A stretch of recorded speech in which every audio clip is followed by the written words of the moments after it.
2011 সালে তৃণমূল সরকার যখন বিপুল জয়ী হয়ে ক্ষমতায় আসে, মানুষের মধ্যে একটা বড় আশা তৈরি হয়েছিল। সেটা ছিল পরিবর্তনের আশা। মানুষের বিশ্বাস হয়েছিল যে নতুন শিল্প আসবে, নতুন চাকুরি হবে, নতুন কর্মসংস্থানে অনেক সুযোগ বাড়বে এবং তার সাথে সাথে মহিলার সেফটিও আরো বেশি সুনিশ্চিত হবে। একটা নতুন বাংলা গড়ে তোলার স্বপ্ন দেখানো হয়েছিল সাধারণ মানুষকে। কিন্তু আজ 15 বছর পর আজ আমাদের বাংলা কোথায় এসে পৌঁছেছে? আমরা কোনো রাজনীতির সাথে যুক্ত না, আমরা সাধারণ টিচার, কষ্ট করে পড়াশোনা করে চাকরিটা পেয়েছি। हम लोग यहाँ के रेसिडेंट्स डॉक्टर हैं। आप यहाँ का कंडीशन देख सकते हैं। আমাদের মুখ্যমন্ত্রী, যিনি নিজে একজন মহিলা ছিলেন এবং ওনার সরকার বারবার দাবি করত যে বাংলা মহিলাদের জন্য সব থেকে বেশি সুরক্ষিত। কথাটা শুনতে খুবই বিশ্বাসযোগ্য মনে হতো, বাট যখন তুমি ডেটা দেখবে ঠিক অন্য ভয়ানক ছবি সামনে আসে। 2023 সালের এনসিআরবি রিপোর্ট অনুযায়ী পশ্চিমবঙ্গে মহিলাদের বিরুদ্ধে অপরাধের সংখ্যা ছিল 30,394টি, যেটা ভারতের মধ্যে তৃতীয় সর্বোচ্চ, উত্তরপ্রদেশ এবং রাজস্থানের পর। শুধু তাই নয়, 2022 সালে এই সংখ্যাটা ছিল আরো বেশি, 34,738, এবং সর্বশেষ 2025 সালের লেটেস্ট ডেটা বলছে পশ্চিমবঙ্গ এখনো ভারতের টপ 5 রাজ্যের মধ্যে রয়েছে এই ধরনের অপরাধে। এবং খালি পশ্চিমবঙ্গে 1 লাখ মহিলাদের মধ্যে অপরাধের সংখ্যা 71.8, যেটা জাতীয় গড়ের থেকেও বেশি। মহিলাদের বিরুদ্ধে অপরাধ তো হচ্ছে, সেটা আমরা সবাই বুঝতে পারছি, কিন্তু সেই অপরাধের শাস্তি কি দোষীরা পায়? 2017 থেকে 2023 পর্যন্ত পশ্চিমবঙ্গে মহিলাদের বিরুদ্ধে অপরাধে দোষী সাব্যস্ত হওয়ার হার ছিল মাত্র 5%, যেটা 2023-এ আরো নিচে নেমে দাঁড়ায় 3.7%। যার মানে হচ্ছে 100 খানা যদি কেস হয়, তার মধ্যে মাত্র 3 থেকে 4 খানা কেসে দোষীরা শাস্তি পায়, যেটা ন্যাশনাল অ্যাভারেজ থেকে অনেক কম। ভারতের ন্যাশনাল অ্যাভারেজ হচ্ছে 26%, যার মানে হচ্ছে 100 জন যদি দোষ করে তার মধ্যে প্রায় 26 জন শাস্তি পায়। সেক্ষেত্রে পশ্চিমবঙ্গে হচ্ছে 3.7%। এইটা থেকে বোঝা যায় কতটা ডিফারেন্স।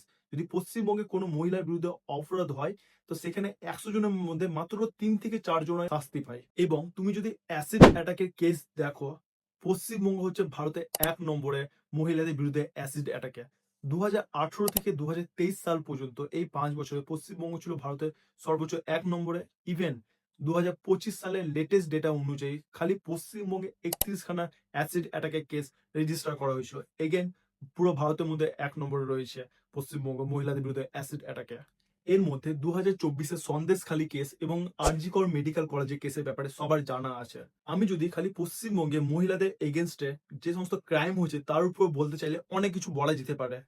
যেখানে আমাদের মুখ্যমন্ত্রী বলছিলেন যে পশ্চিমবঙ্গ মহিলাদের জন্য সব থেকে সেফটি, কিন্তু রিয়ালিটি সম্পূর্ণভাবে আলাদা। পশ্চিমবঙ্গে খালি মহিলারা নয়, পশ্চিমবঙ্গে ছেলেদের অবস্থা আরো বেশি শোচনীয়। 2011 সালে রাজনীতি পরিবর্তনের সাথে সাথে মানুষ ভেবেছিল আরো অনেক শিল্প আসবে, নতুন জব তৈরি হবে, কিন্তু ধীরে ধীরে বাস্তবটা সম্পূর্ণভাবে পরিবর্তন হতে থাকে। চাকুরির চাহিদা দ্রুত বৃদ্ধি হলো, সে অনুযায়ী চাকুরির বাজার সেইভাবে তৈরি হয়নি। প্রতি বছর ডিগ্রি নিয়ে বের হওয়া হাজার হাজার তরুণীরা কাজ খুঁজে পাচ্ছে না, অথবা যে ধরনের কাজ পাচ্ছে সেটা তাদের শিক্ষার যোগ্যতার সঙ্গে মেল খায় না। তো এই অবস্থায় খালি বেকারত্ব বললে ভুল হবে, কারণ এর একটা বড় অংশ হচ্ছে আন্ডার এমপ্লয়মেন্টের মধ্যে পড়ে। মানে হচ্ছে কাজ পাচ্ছে, কিন্তু যে কাজ পাচ্ছে সেটা স্থায়ী না বা যথেষ্ট না। আর এই পরিস্থিতি সে গত 15 বছর ধরে আমরা বাঙালিরা ফেস করে চলে এসেছি। যখন ভারতের অন্যান্য শহরগুলো যেমন বেঙ্গালুরু, হায়দ্রাবাদ, দিল্লি, চেন্নাই, মুম্বাই এগুলো আইটি এবং কর্পোরেটে দ্রুত এগোচ্ছিল, আমাদের কলকাতা তাদের সঙ্গে তাল মেলাতে পারেনি। যার ফলে আজকের দিনে আমরা বাঙালি ছেলেমেয়েরা বাড়ি থেকে বেরিয়ে যেতে বাধ্য হয়েছি একটা ভালো কাজের সন্ধানে কিংবা বেটার অপরচুনিটির জন্য।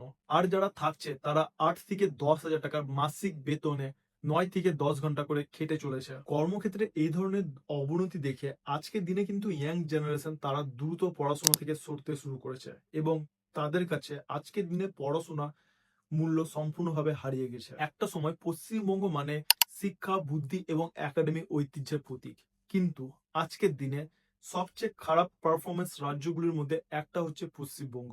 এবং সব থেকে শকিং নিউজ হচ্ছে পশ্চিমবঙ্গের ড্রপ আউটের সংখ্যা পুরো ভারতের ন্যাশনাল অ্যাভারেজের ডাবলের চেয়েও বেশি। মানে পুরো ভারতে যদি 5টা ছাত্র ড্রপ আউট যদি করে, খালি পশ্চিমবঙ্গে সেটা হবে 8 থেকে 9 জন ছাত্র ড্রপ আউট করছে।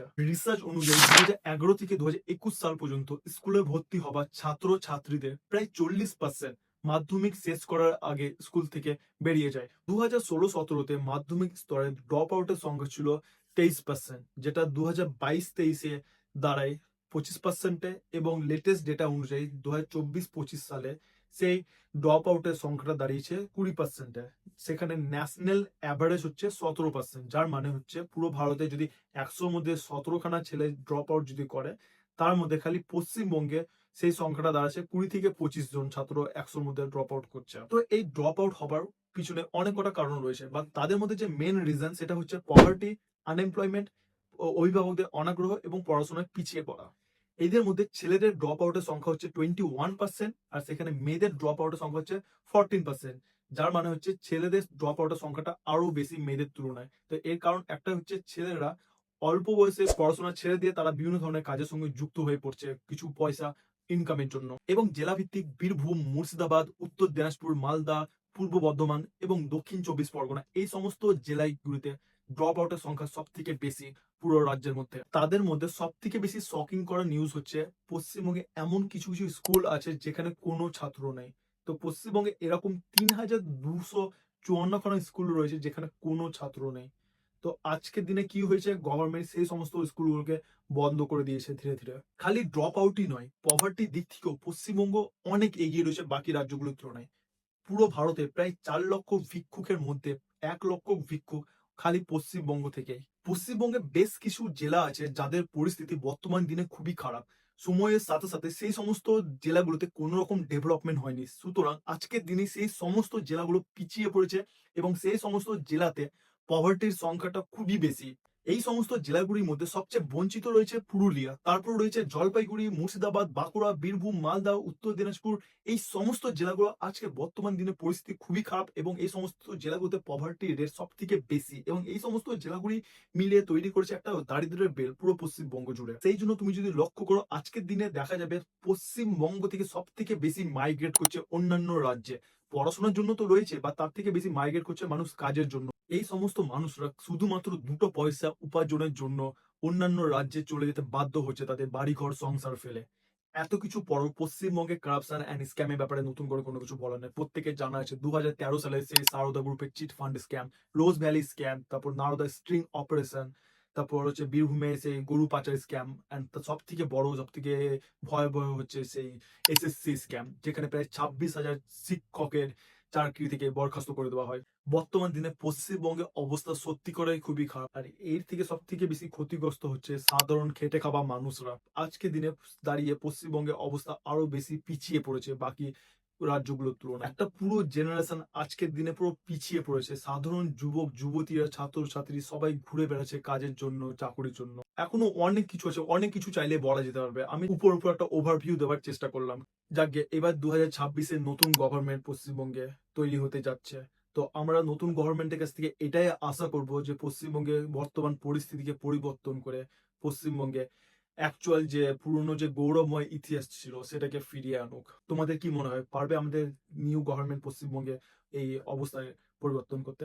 কমেন্টে জানিও।